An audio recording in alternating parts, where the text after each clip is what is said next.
नमस्कार मित्रों, संस्कृत समाधान चैनल में आपका स्वागत है। आज हम उपस्थित हैं आपके सामने RO ARO, UPSI, SSC, GD constable आदि प्रतियोगी परीक्षाओं में लगी हुई सामान्य हिंदी की वर्णमाला के साथ। मित्रों, यदि हमारा ये वीडियो आपको अच्छा लगे तो हमारे चैनल को सब्सक्राइब करें और शेयर करें।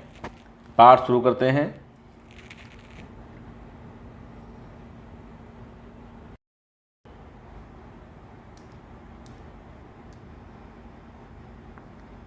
प्रश्न नंबर 1, निम्नलिखित में अर्ध स्वर कौन से हैं?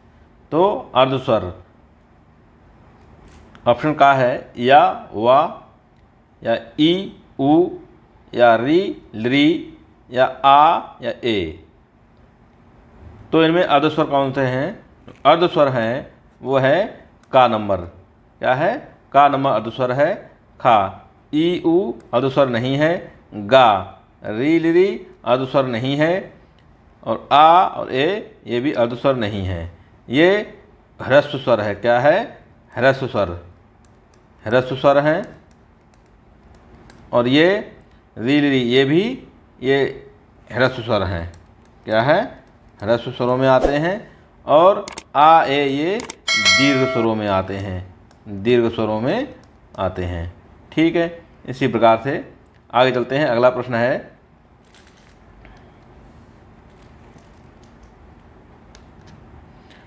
प्रश्न 2 है,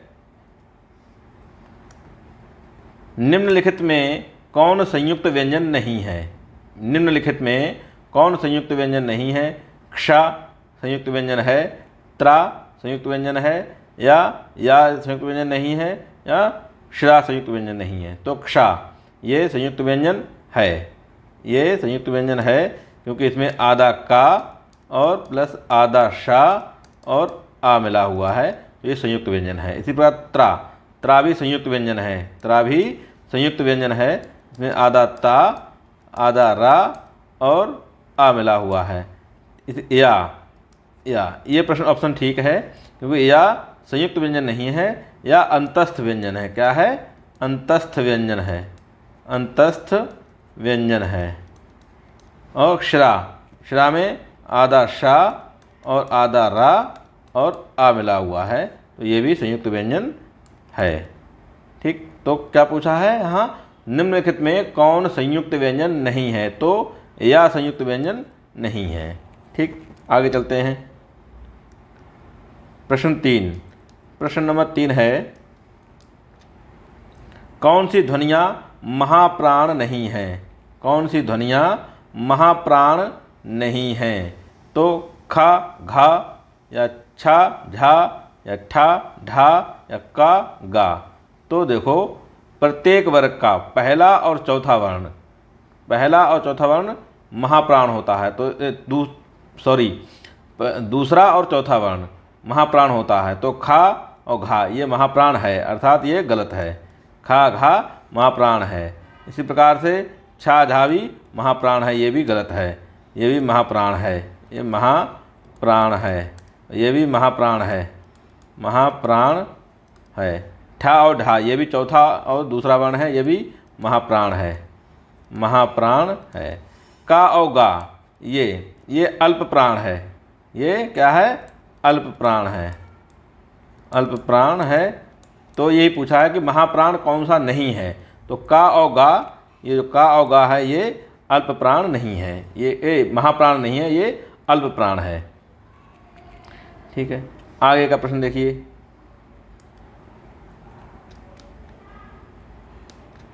महाप्राण किसे कहते हैं? महाप्राण किसे कहते हैं?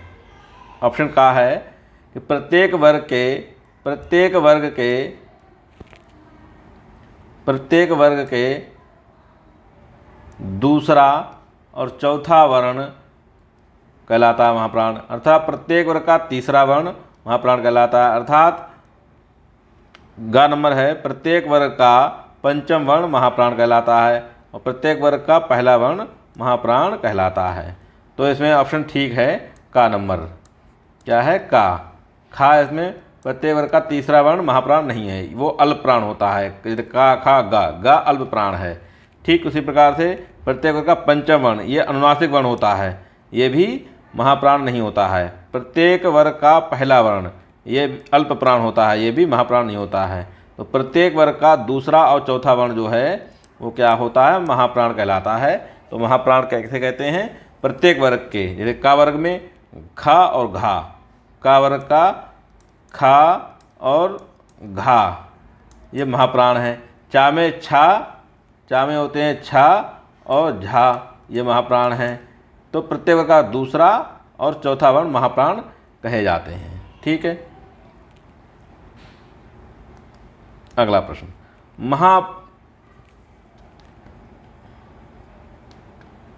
हिंदी के स्पर्श व्यंजनों के पांचों वर्ग, मतलब पांचों वर्गों के दूसरे, हाँ ये गलत हो गया है, ये कुछ नहीं है।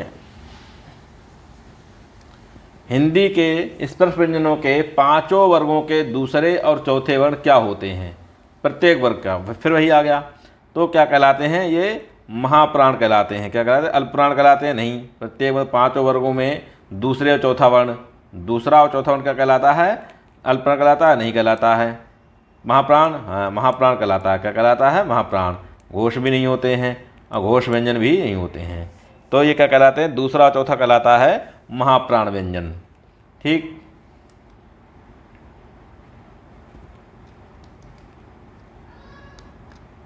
प्रश्न 6 है, निम्नलिखित ध्वनियों में कौन सा युग्म सही है। निम्नलिखित ध्वनियों में कौन सा युग्म सही है। घा अल्प प्राण है, नहीं है। घा कैसा है, ये महाप्राण है। क्या है, महाप्राण है, महाप्राण वर्ण, क्योंकि वर्ग का चौथा वर्ण है। पा महाप्राण है, तो ये भी नहीं है। पा कैसा है, ये अल्प प्राण है, अल्प प्राण है, अल्प प्राण है। सा ऊष्म है, हाँ सा ऊष्म है। सा कैसा है, ऊष्म वर्ण में शा शा सा, ये ऊष्म वर्ण कहे जाते हैं। ठा सघोष है, नहीं ये भी सघोष नहीं है। टा ठा भी सघोष नहीं है, अघोष वर्ण होता है। क्या होता है, ठा अघोष वर्ण कहलाता है।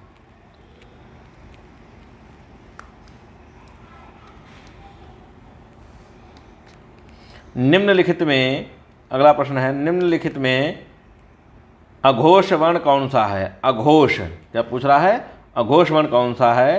तो पा, जा, झा या अगा, गा, इनमें से कौन सा है। तो पा, पा अघोष वर्ण है। क्या है, पा। प्रत्येक वर्ग का प्रथम और द्वितीय वर्ण अघोष होते हैं। प्रथमो अघोषो अघोष कहलाते हैं। ठीक है, तो जा ये भी नहीं है, ये और जा झा भी नहीं है। गा नंबर जा भी नहीं है और गा ये भी नहीं है। ठीक, अघोष वर्ण कौन सा है, पा। पा अघोष वर्ण है।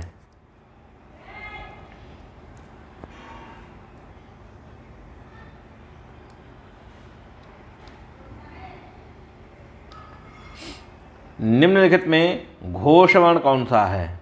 कौन सा, घोष वर्ण कौन सा है। तो का, चा, ता, पा, जा।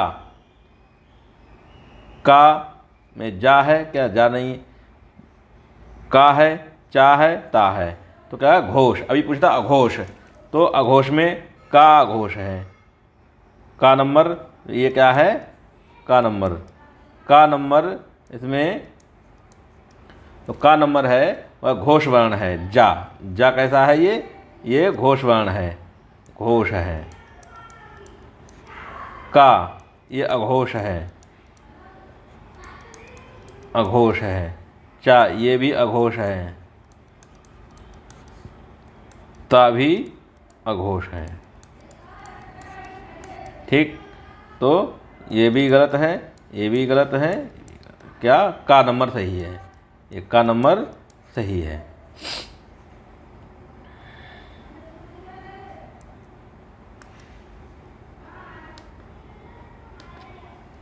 प्रश्न नंबर 9 है, अयोगवाह किसे कहते हैं? महाप्राण को नहीं कहते हैं, महाप्राण को। अल्पप्राण को, ऊष्म व्यंजनों को या विसर्गों को?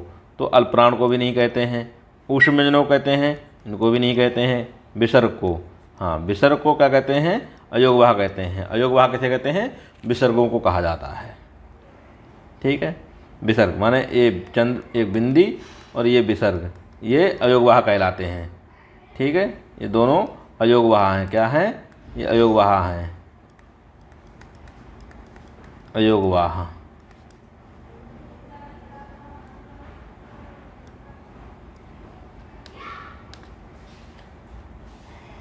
प्रश्न नंबर 10। प्रश्न नंबर 10 है, जिन वर्णों की गणना ना स्वरों में की जाती है और ना व्यंजनों में की जाती है उसे क्या कहते हैं? जिन वर्णों की गणना ना स्वरों में की जाती है ना व्यंजनों में कही जाती है, तो क्या आगत वर्ण कहते हैं, ऊष्म वर्ण कहते हैं, स्पर्श वर्ण कहते हैं या अयोगवाह कहते हैं?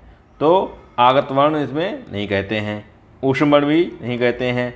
ऊष्म वर्ण किसमें? शा शा सा को कहते हैं, शा शा और सा, ये ऊष्म वर्ण कहलाते हैं। स्पर्श का से लेकर माँ तक के ये स्पर्श व्यंजन कहलाते हैं।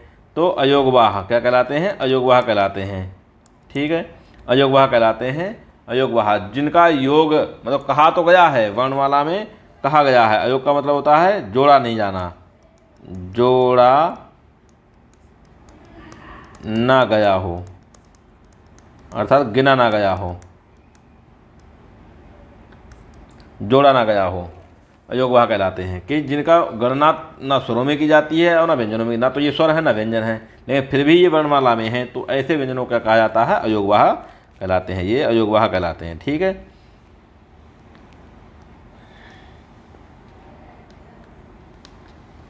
हिंदी वर्णमाला में फिर वही प्रश्न आ गया। हिंदी वर्णमाला में अंग अह क्या कहलाते हैं? अंग अह क्या कहलाते हैं? हिंदी वर्णमाला में अंग और अह क्या कहलाते हैं? तो अंग अह क्या कहलाते हैं? क्या स्वर कहलाते हैं? नहीं। व्यंजन कहलाते हैं, अयोगवाह कहलाते हैं या संयुक्त व्यंजन कहलाते हैं? तो इसमें ये भी नहीं कहलाते हैं, खा व्यंजन भी नहीं कहलाते हैं, अयोगवाह कहलाते हैं और संयुक्त व्यंजन भी नहीं कहलाते हैं। ठीक है, अयोगवाह है। अंग और आहा, ये जो अंग आहा है, अंग इसको और आहा, ये दोनों अयोगवाह कहे जाते हैं। क्या कहे जाते हैं? अयोगवाह कहे जाते हैं। ठीक है,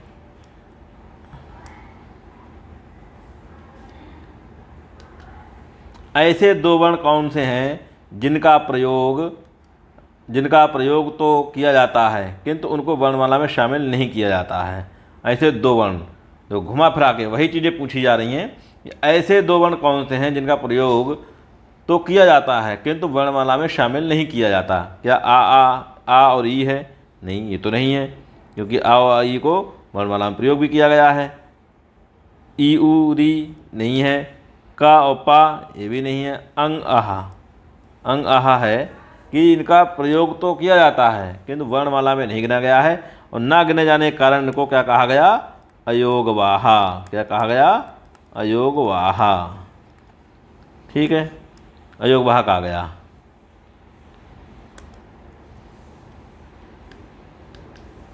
निम्नलिखित में प्रश्न 13 है, निम्नलिखित में कौन सी व्यंजन ध्वनियाँ स्पर्श संघर्षी कहलाती हैं? कौन सी व्यंजन ध्वनियाँ स्पर्श और संघर्षी कहलाती हैं? तो का खा गा स्पर्श संघर्षी नहीं है, चा छा जा टा ठा डा पा फा बा, इनमें से कौन सी स्पर्श संघर्षी कहलाती हैं? तो स्पर्श संघर्षी चा छा जा क्या कहलाती हैं? चा छा जा, खा नंबर जो है वह स्पर्श संघर्षी कहलाती हैं, बाकी ये स्पर्श संघर्षी नहीं कहलाती हैं।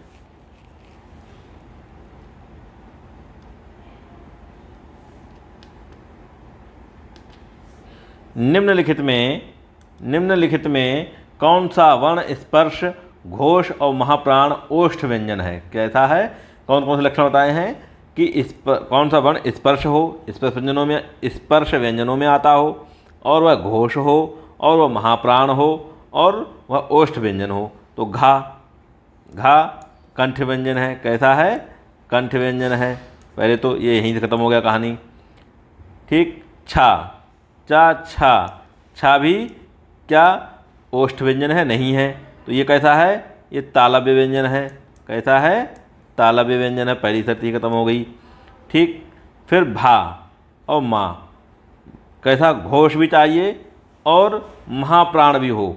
तो माँ, भा महाप्राण है और ये स्पर्श व्यंजन में भी आता है और ये ओष्ठ भी है। क्या क्या है? ये ओष्ठ भी है, ओष्ठ वर्ण है। दूसरा महाप्राण भी है, महाप्राण भी है। तीसरा घोष भी है, घोष भी है। तो ये हमारा ऑप्शन ठीक होगा। और घा माँ, माँ क्या? माँ भी, माँ में दो चीज़ें मिल रही हैं। ये ओष्ठ वर्ण है। क्या है? ओष्ठ है और ओष्ठ व्यंजन है। महाप्राण ये नहीं है, महाप्राण नहीं है। घोष है लेकिन महाप्राण नहीं है। तो ये क्या कह रहा है कि जो घोष है महाप्राण है और ओष्ठ भी है। तो भा, जो भा है वह घोष भी है, महाप्राण भी है, ओष्ठ व्यंजन भी है। तो भा हमारा ऑप्शन अंगा गा नंबर जो हमारा ऑप्शन वो ठीक होगा। ठीक है, आगे चलते हैं।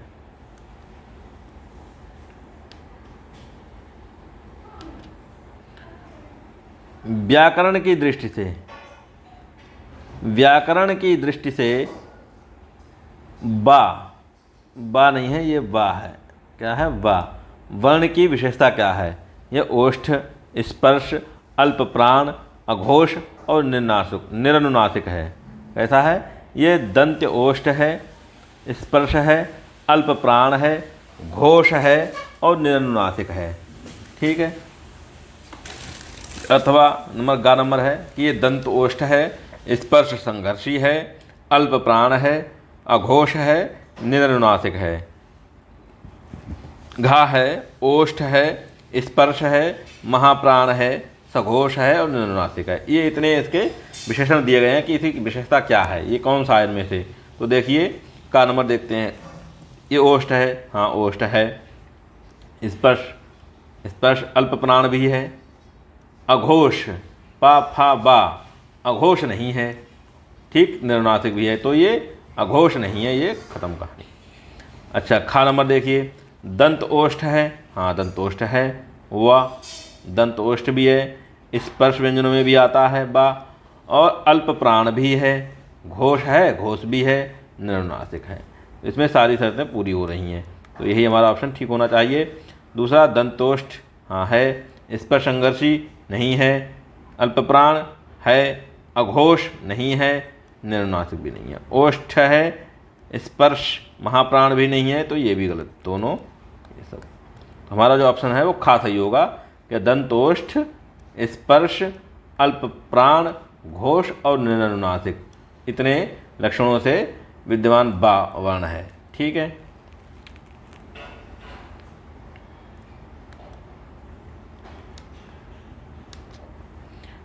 प्रश्न 16 है, प्रसन्नता शब्द में कौन सी ध्वनि है?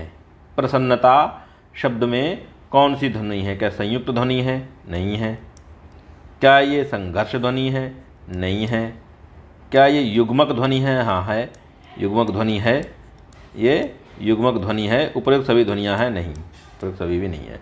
युग्मक ध्वनि माने प्रसन्नता, आदाना और ना ये युग्म बना रहे हैं, प्रसन्नता ये जुड़ रहे हैं, तो युग्मक ध्वनि कहलाती है। ये ना संयुक्त ध्वनि है, ना संघर्ष ध्वनि है, और ना ही सभी हैं। इसमें क्या है? ऑप्शन हमारा गा सही होगा, युग्मक ध्वनि है। ठीक है।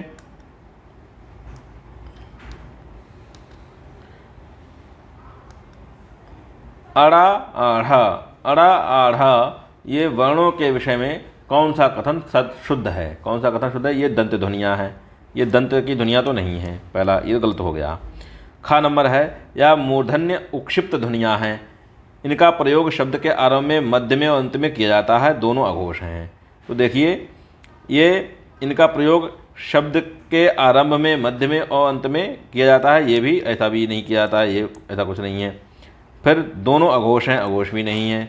तो ये मूर्धन्य ध्वनि है। कैसी है? मूर्धन्य है और उक्षिप्त ध्वनियाँ हैं। उक्षिप्त ध्वनियाँ हैं। ये वर्णमाला में मिलती नहीं है, ये कहीं से आई हैं, आगत भी कह सकते हैं और उक्षिप्त भी। ये वैसे उक्षिप्त ध्वनियों में गिना जाता है इनको।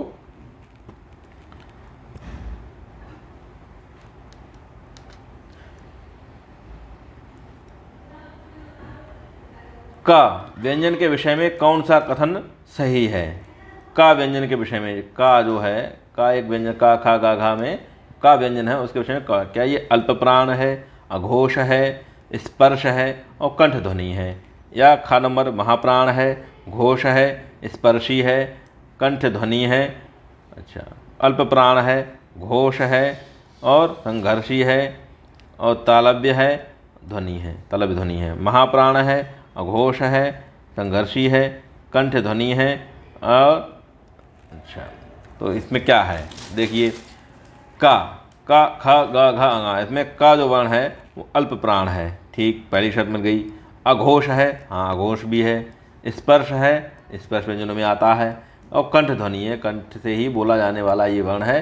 तो हमारा ऑप्शन जो है का ही, पहला ही ऑप्शन हमारा सही है। क्या है? पहला ऑप्शन ही हमारा का नंबर सही है, बाकी ये सारे गलत हैं, ठीक, क्योंकि ये महाप्राण नहीं है। देखो यहाँ पहला ही गलत हो गया, महाप्राण नहीं है, ये कैसा अल्प प्राण है। इसमें भी अल्प प्राण है तो ये घोष नहीं है, ये कैसा अघोष है। तो महाप्राण नहीं है, इसमें महाप्राण नहीं है, ये सारे गलत हो गए पहले। तो कौन सा? अल्प प्राण है, अघोष है, स्पर्श है, कंठ ध्वनि है, ठीक है, इसमें कंठ से बोला जाने वाला है, ठीक। इसी आगे चलते हैं।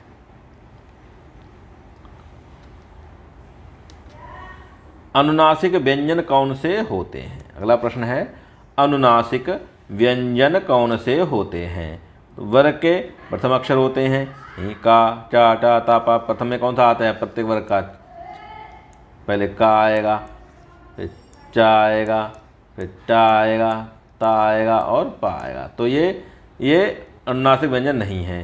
क्या चौथा अक्षर आता? तो चौथा भी नहीं है। चौथे में मानो घा है, झा है, ढा है, धा है और भा आते हैं, ये भी अनुनासिक नहीं है। वर्ग के पंचम अक्षर, क्या पंचम अक्षर में क्या क्या आता है? देखिए, अंगा आएगा पहले वाले में, अंगा आएगा, फिर या है, अणा है, फिर ना है, फिर माँ है। तो दूसरा अक्षर भी नहीं है, तो क्या है? तीसरा अक्षर हमारा ऑप्शन सही होगा, तीसरा। का प्रथम अक्षर भी नहीं है, खा भी नहीं है, घा भी नहीं है, हमारा ऑप्शन जो ठीक है वो है गा नंबर। वर्ग के पंचम अक्षर अनुनासिक व्यंजन होते हैं। क्या होते हैं? अनुनासिक व्यंजन होते हैं।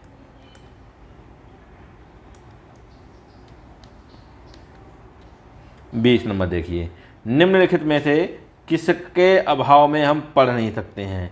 किसके अभाव में? किसका अभाव है कि हम पढ़? क्या संयुक्त अक्षरों के अभाव में? ऐसा तो नहीं है, संयुक्त अक्षर होंगे। दूसरा, पुस्तक के अभाव में। तीसरा है वर्णमाला की क्रमबद्धता के ज्ञान के अभाव में और पेन के अभाव में। तो कह किसके अभाव में हम नहीं पढ़ सकते हैं? किसके? संयुक्त अक्षरों के अभाव में पढ़ सकते हैं, बिल्कुल पढ़ सकते हैं। तो ये हमारा गलत हो गया। पुस्तक के अभाव में, पुस्तक नहीं होगी तब भी हम पढ़ सकते हैं मौखिक रूप से। वर्णमाला की क्रमबद्धता के ज्ञान के अभाव में, वर्णमाला की क्रमबद्धता का ज्ञान यदि ज्ञान नहीं है, क्रमबद्धता से यदि हमें वर्णमाला याद नहीं है, पता नहीं है, तो हम इसमें पढ़ नहीं सकते हैं फिर। और पेन के अभाव में भी हम पढ़ सकते हैं, ठीक है। तो वर्णमाला की क्रमबद्धता के ज्ञान के अभाव में हम पढ़ नहीं सकते हैं, तो हमारा ऑप्शन क्या हो जाएगा? गा नंबर सही हो जाएगा, ठीक है।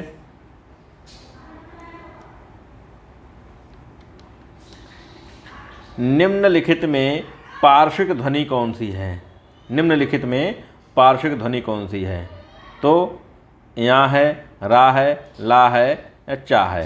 तो यहाँ पार्श्विक ध्वनि नहीं है, क्योंकि यह कैसा है? ये तालव्य ध्वनि है और अनुनासिक है। कैसी है? तालव्य है और कैसी? अनुनासिक है। अनुनासिक अनुनासिक है। रा लुंठित है। क्या है? लुंठित ध्वनि बोली जाती है इसको, लुंठित, लुंठित वर्ण है। ला पार्श्विक है। क्या है? ला पार्श्विक है, पार्श्विक। और चा तालव्य है। कैसा है? तालव्य है, स्पर्श वर्ण है, ठीक है।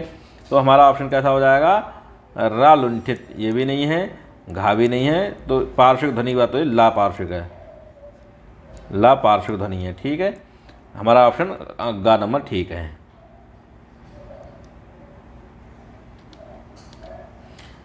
प्रश्न 22 में जब एक ही ध्वनि का विद्युत्व हो जाए तब वह क्या कहलाता है? क्या कह रहा है? पूछ रहा है कि एक ही ध्वनि में द्वित्व माने दो हो जाएं, एक ही ध्वनि की दो बार ध्वनियाँ आने लगें। जैसे बोलते हैं एक ही ध्वनि, जैसे प्रसन्न, हम बोलते हैं प्रसन्न, ये दो ध्वनि प्रसन्न में ना डबल बार आ गया तो कह रहे हैं द्वित्व हो जाए, इसी को द्वित्व कहते हैं। ये द्वित्व हो गया, ये दो बार आ गया एक ही में, तो उनको क्या कहलाते हैं? वो क्या कहलाते हैं? संयुक्त ध्वनियाँ कहलाती हैं? नहीं। संपर्क ध्वनियाँ कहलाती हैं? ये भी नहीं है। युग्मक ध्वनियाँ कहलाती हैं। क्या कहलाती हैं? युग्मक ध्वनियाँ कहलाती हैं। पारंपरिक ध्वनियाँ कहलाती हैं? नहीं। कैसी कहलाती हैं? ये हमारा ऑप्शन फिर क्या है? ग नंबर ही ठीक है। जब एक ही ध्वनि का द्वित्व हो जाए, जब प्रसन्न में जब ना आए, ना दो बार आ गया है, तो वो युग्मक ध्वनियाँ कहलाती हैं। संयुक्त भी नहीं कहलाती हैं, संपर्क भी नहीं कहलाती हैं, पारंपरिक भी नहीं होती हैं। कैसी? युग्मक ध्वनियाँ कहलाती हैं। ठीक है, आगे बढ़ते हैं। अगला प्रश्न हमारा है 23 नंबर। निम्नलिखित में लुंठित ध्वनि कौन सी है? निम्नलिखित में लुंठित ध्वनि कौन सी है? का लुंठित है क्या? नहीं है। का कैसा है? ये कंठ है, कंठ ध्वनि है। ठीक, कंठ ध्वनि है। और टा है? नहीं, ये मूर्धन्य ध्वनि है, मूर्धन्य है। क्या है? मूर्धन्य ध्वनि है। रा, हाँ रा है, कैसा है? रा लुंठित है। और हा, ये कंठ ध्वनि है, कंठ ध्वनि है। और तो का भी नहीं है, खा नंबर भी नहीं है, घा भी नहीं है। क्या है? गा। हमारा ऑप्शन गा ठीक है। तो रा कैसी है? रा लुंठित ध्वनि है, रा लुंठित ध्वनि है। 24, प्रश्न नंबर 24 है। 24 कहता है कि अंतस्थ और ऊष्म वर्ण कितने होते हैं? अंतस्थ और ऊष्म वर्ण कितने होते हैं? 5 होते हैं? नहीं, 4 होते हैं अंतस्थ और प्लस 4 होते हैं ऊष्म। तो दोनों मिला के हो गए कितने? टोटल हो गए ये 8 वर्ण। कितने हो गए? 8 वर्ण। तो 5 भी नहीं है, 6 भी नहीं है, 8 हैं। क्या 11 है? 11 भी नहीं है, क्योंकि 11 होते हैं स्वर। क्या होते हैं? स्वर। 11 स्वर होते हैं। ठीक, ये क्या है? ऊष्म, ऊष्म प्लस अंतस्थ, अंतस्थ मिलके टोटल कितने हो जाते हैं? ये 8 वर्ण हो जाते हैं। तो ये पूछा अंतस्थ और ऊष्म वर्ण कितने होते हैं? टोटल होते हैं 8 वर्ण। ठीक है, चलिए आगे चलते हैं। 25 प्रश्न नंबर है। 25 कहता है स्पर्श व्यंजन कंठ ध्वनि, स्पर्श व्यंजन और कंठ ध्वनि अघोष और महाप्राण ध्वनि है। कैसी? स्पर्श व्यंजन हो, वो कंठ ध्वनि हो, अघोष हो और महाप्राण हो। ठीक, तो वो कौन है? कहना देखिए, महाप्राण हो तो का अल्पप्राण है, ये पहले ही खत्म हो गया पहली शर्त में। स्पर्श व्यंजन तो है, कंठ ध्वनि भी है, लेकिन अघोष भी है और महाप्राण नहीं है। महाप्राण ये नहीं है, इसलिए ये गलत हो गया। झा नंबर।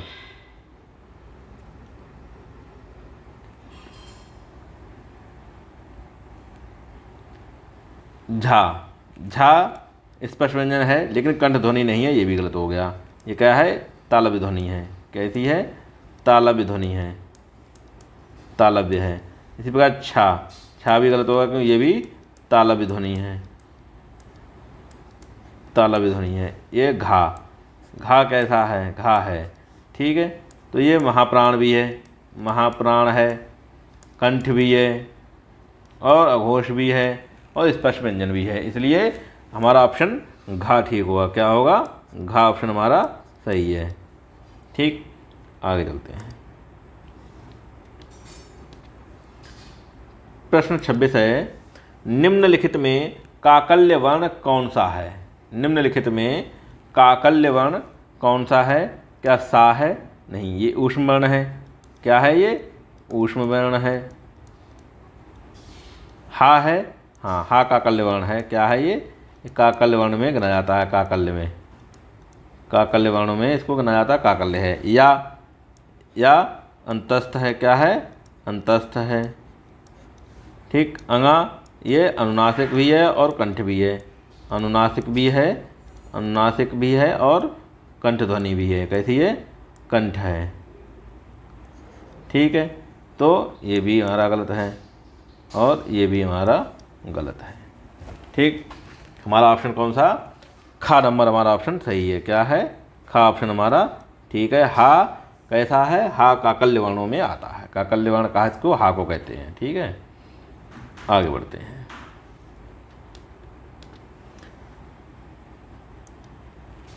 कौन सी ध्वनि देवनागरी लिपि की वर्ण ध्वनि नहीं है? कौन सी लिपि, कौन सी ध्वनि, क्या कह रहा है? कौन सी ध्वनि देवनागरी लिपि वर्ण की ध्वनि नहीं है?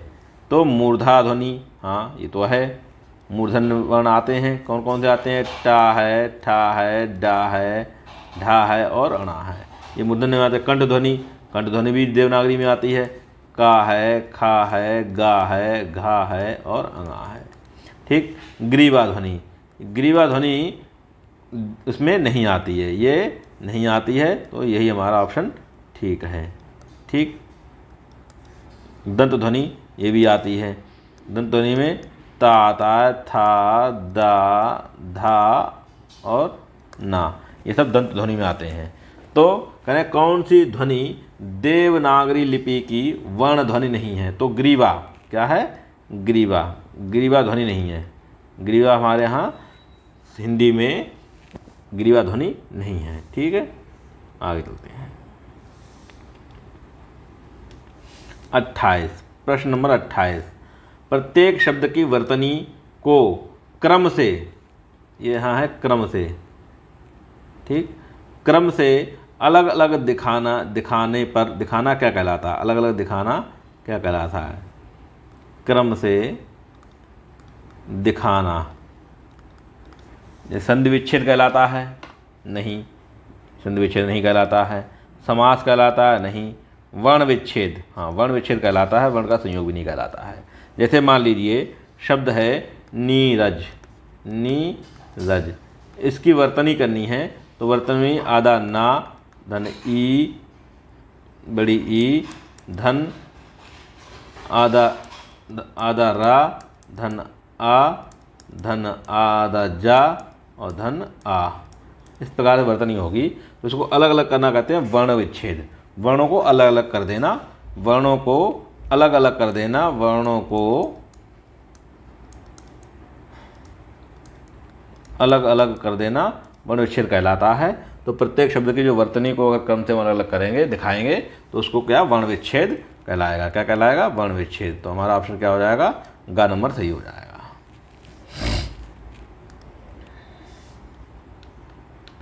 29वां प्रश्न देखिए।